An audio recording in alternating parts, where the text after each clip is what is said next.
అమ్మ 9 నెలలు మోస్తే నాన్న 25 ఏళ్ళు.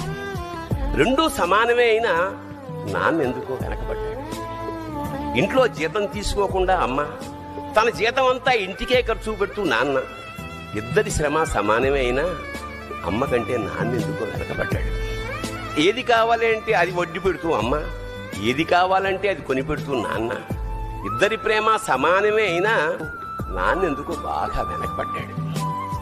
ఫోన్లోనూ అమ్మ పేరే, దెబ్బ తగిలినప్పుడు అమ్మా అని పిలవడే, అవసరం వచ్చినప్పుడు తప్ప మిగతా అప్పుడు గుర్తురానందుకు నాన్న ఎప్పుడైనా బాధపడ్డా?